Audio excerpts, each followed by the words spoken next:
ఓం నమ శివాయ. అందరికీ నమస్కారం అండి. ఫిబ్రవరి 1వ తేదీన మాఘ పౌర్ణమి వస్తుంది.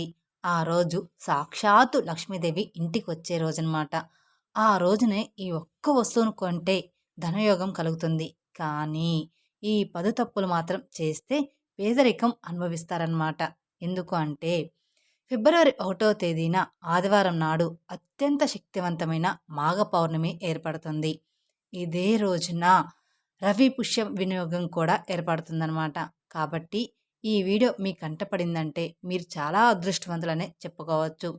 ఈ పౌర్ణమి రోజున చేసే కొన్ని పనులు మీ అదృష్టాన్ని మార్చేస్తాయి. అయితే పౌర్ణమి రోజున పొరపాటును కూడా కొన్ని తప్పులు చేయకూడదు. లేదంటే మీ సంపద మొత్తం కూడా కోల్పోతారు. ముందల వీడియోలోకి వెళ్ళే ముందల ఈ వీడియోకి ఒక లైక్ కొట్టి ఓం నమ శివాయ అని కామెంట్ చేయండి. అలాగే మొదటిసారి మీరు మా ఛానల్ చూస్తున్నట్లయితే మా ఛానల్ సబ్స్క్రైబ్ చేసుకొని నన్ను సపోర్ట్ చేయండి. ఫిబ్రవరి 1వ తేదీన ఆదివారం నాడు మాఘ పౌర్ణమి వచ్చింది. ఇదే రోజుని రవి పుష్యమి యోగం లేదా గజకేసరి యోగం కూడా ఏర్పడుతుందన్నమాట. ఈ రోజునే ఈరోజు ఆదివారంతో కలిసి వస్తుంది కాబట్టి కలిసి వచ్చే ఆదివారాన్ని పుష్యమి నక్షత్రం అలాగే పౌర్ణమికి చాలా శక్తి ఉంటుందన్నమాట. కాబట్టి ఈరోజు పాటించే కొన్ని పరిహారాలకు విపరీతమైన ధనయోగం కలుగుతుందని నమ్మకం. ఈ మాఘ పౌర్ణమి రోజున ప్రతి ఒక్కరూ కూడా నది స్నానం చేయాలి. ఈ ఒక్కరోజు పుణ్యనదిలో స్నానం చేస్తే సకల పాపాలన్నీ కూడా తొలగిపోయి అదృష్టం కలిసి వస్తుంది. అయితే ఈ రోజుల్లో నదులు ప్రతి ఒక్కరికి అందుబాటులో ఉండవు కాబట్టి నదుల్లో స్నానం చేయలేని వారు నీటిలో కొంచెం పసుపు వేసుకొని ఇంట్లో స్నానం చేసినా సరిపోతుంది. ఇలా చేస్తే చాలా మంచి జరుగుతుంది. అలాగే నీటిలో కొంచెం కల్లుప్పు కలిపి స్నానం చేస్తే నరదిష్టి మొత్తం కూడా వెంటనే తొలగిపోతుంది. అయితే ఆదివారం వచ్చింది కదా అని ఈరోజు ఆలస్యంగా నిద్ర లేవకండి. పౌర్ణమి రోజున తెల్లవారుజామున నిద్రలేచి ఇంటి ముందు ముగ్గు వేస్తే మీ ఇంట్లోకి వెంటనే లక్ష్మీదేవి అడుగు పెడుతుంది. ఇక ఈ ఆదివారం ఎట్టి పరిస్థితుల్లోనూ కూడా మాంసాహారం తినకూడదు. పౌర్ణమి రోజున మాంసాహారం తింటే మీ ఇంట్లో ఉన్న లక్ష్మీదేవి బయటకు వెళ్ళిపోతుంది. బూడిద గుమ్మడికాయకు దిష్టి శక్తులను పీల్చుకునే శక్తి ఉంటుంది. కాబట్టి ఈ మాఘ పౌర్ణమి రోజున ప్రతి ఒక్కరూ కూడా ఇంటి ముందు గుమ్మడికాయని కట్టుకోండి. ఒక పెద్ద బూడిద గుమ్మడికాయను తీసుకొని దానికి పసుపు రాసి కుంకుమ బొట్టు పెట్టి మీ ఇంటి గుమ్మం బయట కట్టుకోండి. పౌర్ణమి రోజున ఇంటి ముందు గుమ్మడికాయ కడితే నరదిష్టి కంటి దోషాలు మీ ఇంటిపై పడకుండా మీ కుటుంబంలో సుఖ సంతోషాలు అష్టైశ్వర్యాలు పెరుగుతాయి. అయితే ఇంటి ముందు గుమ్మడికాయ కట్టలేని వారు ఒక ఎర్రటి వస్త్రంలో కల్లుపును మూట కట్టి ఇంటి గుమ్మానికి కట్టుకోండి. చాలా అంటే చాలా మంచి జరుగుతుంది. మీకున్న దుష్ట దోషాలన్నీ కూడా తొలగిపోతాయన్నమాట. అలాగే ఈ పౌర్ణమి రోజున ప్రతి ఒక్కరూ కూడా కాలికి నల్లదారం కట్టుకోండి. ఈ పౌర్ణమి రోజున ఉదయాన్నే స్నానం చేసి ఒక నలుపు రంగు దారాన్ని తీసుకొని ఆ దారానికి 9 ముడులు వెయ్యండి. ఈ నల్ల దారానికి మగవారు కుడి కాలికి, ఆడవారైతే ఎడమ కాలికి కట్టుకోండి. అనారోగ్య సమస్యలు, దిష్టి దోషాలన్నీ కూడా తొలగిపోతాయి. ఈ మాఘ పౌర్ణమి శుభవేళ, అందులోనూ పుష్యమి యోగం కలిసొచ్చిన ఆదివారం నాడు మీ పూజ గదిలో ఒక చిన్న దీపం వెలిగించి లక్ష్మీదేవిని పూజిస్తే ఎంతటి కటిక పేదవాడైనా సరే ఖచ్చితంగా ధనవంతులవుతారు. ఇది మాత్రం ఖచ్చితంగా జరిగి తీరుతుంది. అలాగే ఈరోజు తులసిని పూజించాలి. తులసి కోటలో దీపం వెలిగించి తులసికి ప్రదక్షిణలు చేస్తే మీరు కోరుకున్న కోరికలన్నీ కూడా వెంటనే నెరవేరుతాయి. విశేషంగా ఈ మాఘ పౌర్ణమి నాడు తులసి మొక్కను ముట్టుకొని నమస్కారం చేసుకుంటే చాలు, మీ జాతకంలో అదృష్టం అనేది తాండవిస్తుంది. ఇక మీకు పట్టిందల్లా బంగారం అవుతుంది. అయితే ఈ పౌర్ణమి రోజున ప్రతి ఒక్కరు కూడా తలస్నానం చేయాలి.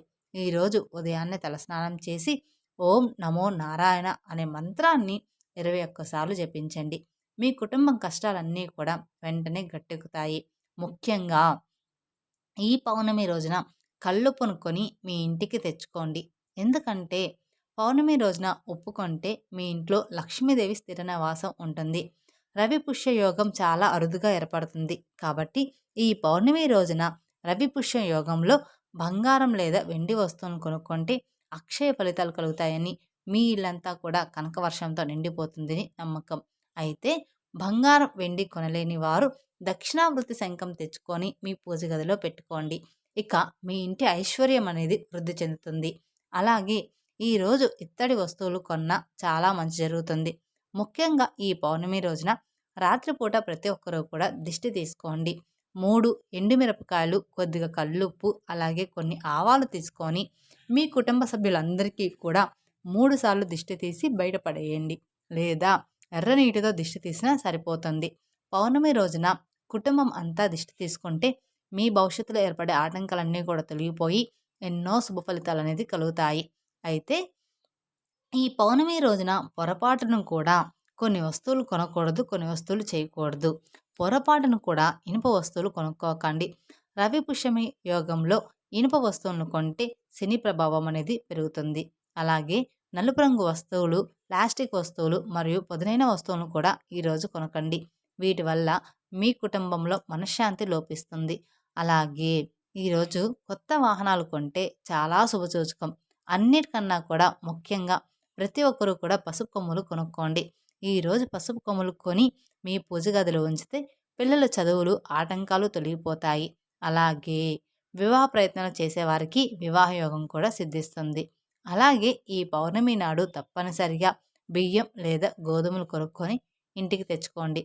పౌర్ణమి రోజున ధ్యానం కంటే ఈ సంవత్సరం అంతా కూడా దాన ధాన్యాలకు లోటు అనేది లేకుండా లక్ష్మీదేవి అనుగ్రహం మీ ఇంటిపై ఉంటుంది. ఇక ఈ పౌర్ణమి రోజున తులసి ఆకులు కొయ్యకూడదు, లేదంటే లక్ష్మీదేవికి కోపం వస్తుంది. అలాగే జుట్టు కత్తిరించడం, గోళ్ళు కత్తిరించడం అలాంటివి చేయకండి. ఇక ఈ పౌర్ణమి నాడు ఎవరికీ కూడా అప్పనేది ఇవ్వకండి. పసుపు చాలా శుభసూచకం కాబట్టి ఈరోజు ప్రతి ఒక్కరూ కూడా ఇల్లంతా ఉప్పు నీటితో శుభ్రం చేసుకొని పసుపు నీళ్లు చల్లుకోండి. పౌర్ణమి రోజున ఇంట్లో పసుపు నీళ్లు చల్లితే మీ ఇంట్లో ఉన్న నెగిటివ్ మొత్తం కూడా తొలగిపోతుంది. అలాగే ఈ పౌర్ణమి రోజున తప్పనిసరిగా మీ ఇల్లంతా సాంబ్రాణి పొగ వేసుకోండి. మీ ఇంట్లో ఉన్న దుష్ట శక్తులన్నీ కూడా తొలగిపోయి దైవశక్తులు అనేది ఆకర్షిస్తాయి. ఈ పౌర్ణమి రోజున ఏది చేసినా చేయకపోయినా ఇంటి గుమ్మానికి పసుపు రాసి కుంకుమ బొట్టు పెట్టుకోండి. పౌర్ణమి రోజున గుమ్మానికి పసుపు రాస్తే మీ ఇంట్లోకి లక్ష్మీదేవి అనేది అడుగు పెడుతుంది. అలాగే తమలపాకులు ధనాన్ని ఆకర్షిస్తాయి కాబట్టి ఈ రోజున ఈ పౌర్ణమి రోజున తప్పనిసరిగా కొన్ని తమలపాకులు తెచ్చుకొని మీ ఇంటి గుమ్మానికి కట్టుకోండి. మీ ఇంటి ఆదాయం క్రమంగా పెరిగి మీ సంపద విపరీతంగా పెరుగుతుంది. అలాగే ఈ పౌర్ణమి రోజున మాఘ పౌర్ణమి రోజున సాయంత్రం 6 దాటిన తర్వాత మీ ఇంటి గుమ్మం బయట 2 దీపాలు వెలిగించండి. పౌర్ణమి రోజున ఇంటి ముందు దీపాలు వెలిగిస్తే మీ గుమ్మంలోకి లక్ష్మీదేవి అడుగు పెడుతుంది. ఇక ఈ పౌర్ణమి రోజున వచ్చే చంద్రకిరణాలకు చాలా అద్భుతమైన శక్తి ఉంటుంది. ఈ చంద్రకిరణాలు మన శరీరం పైన పడితే అనారోగ్య సమస్యలన్నీ కూడా వెంటనే తొలగిపోతాయి. కాబట్టి ఈ ఆదివారం రాత్రి సమయంలో ప్రతి ఒక్కరూ చంద్రుడిని చూసి నమస్కారం చేసుకోండి.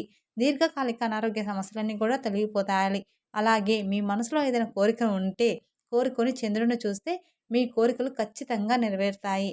పౌర్ణమి అంటేనే లక్ష్మీదేవి వచ్చే వేళ శుభసూచకం. కాబట్టి ఈ పౌర్ణమి రోజు ఉదయాన్నే మీ ఇంటి ప్రధాన ద్వారానికి శుభ్రంగా తుడిచి ఇంటి గంధంతో స్వస్తిక్ గుర్తు వెయ్యండి. ఇంటి ద్వారం పైన స్వస్తిక్ గుర్తు ఉంటే మన ఇంటిపై ఎల్లవేళలా దేవతల ఆశీర్వాదం అనేది ఉంటుంది. బీరువాను కూడా లక్ష్మీ స్వరూపంగా భావిస్తారు కాబట్టి పౌర్ణమి రోజున ఒక చిన్న లక్ష్మీదేవి ఫోటోను తెచ్చుకొని మీ బీరువాలో డబ్బు దాచే ప్రదేశంలో పెట్టుకోండి. ఇంట్లో అనవసరపు ఖర్చులు తగ్గి మీ సంపద బాగా పెరుగుతుంది. ఇక ఈ పౌర్ణమి రోజున ఉపవాసం ఉంటే చాలా మంచి జరుగుతుంది. అలాగే పౌర్ణమి రోజున చేసే దానాలకు 1,00,00,000 రెట్లు పుణ్య ఫలితం లభిస్తుంది. ఇక విపరీతమైన డబ్బు సమస్యలు, అప్పుల సమస్యలతో బాధపడేవారు ఈ పౌర్ణమి రోజున సాయంత్రం సమయంలో లక్ష్మీదేవి ముందు 9 దీపాలు వెలిగించి లక్ష్మీదేవికి నమస్కారం చేసుకుంటే అప్పుల బాధలన్నీ కూడా వెంటనే తీరిపోతాయి. మానసిక ప్రశాంతత లేనివారు ఈ పౌర్ణమి రోజున రాత్రిపూట 9 గంటల లోపు పాలతో చంద్రుడికి అర్ఘ్యం సమర్పించండి. పౌర్ణమి రోజున చంద్రుడికి అర్ఘ్యం సమర్పిస్తే మానసిక ఆందోళనలు, డిప్రెషన్ తగ్గుతాయి. అలాగే ఈ రోజున గోమాతకు ఆహారం తినిపిస్తే సకల దేవతల ఆశీర్వాదం మీ కుటుంబం ఉంటుంది. అలాగే బంగారం కొనే యోగం కలిసి రావాలంటే ఈ పౌర్ణమి రోజున కనకదార స్తోత్రం 11 సార్లు చదవండి. బంగారం కొనే యోగం కూడా కలిసి వస్తుంది. అలాగే మీ ఇంట్లో దక్షిణావృత శంఖం ఉంటే ఆ శంఖంలో కొన్ని నీళ్లు నింపి మీ ఇల్లంతా కూడా చల్లుకోండి. మీ ఇంటికున్న వాస్తు దోషాలు, దరిద్ర బాధలన్నీ కూడా వెంటనే తొలగిపోతాయి. ముఖ్యంగా ఈ పౌర్ణమి రోజున పేదలకు బియ్యం దానం చేయండి. మీ కుటుంబం మొత్తానికి సిరి సంపదలు కలిసి వస్తాయి. ఈ వీడియో కనుక మీకు నచ్చినట్లయితే మరికొందరికి షేర్ చేయండి. అలాగే మొదటిసారి మీరు మా ఛానల్ చూస్తున్నట్లయితే మా ఛానల్ సబ్స్క్రైబ్ చేసుకొని నన్ను సపోర్ట్ చేయండి. Thank you for watching my video. ఓం నమ శివాయ.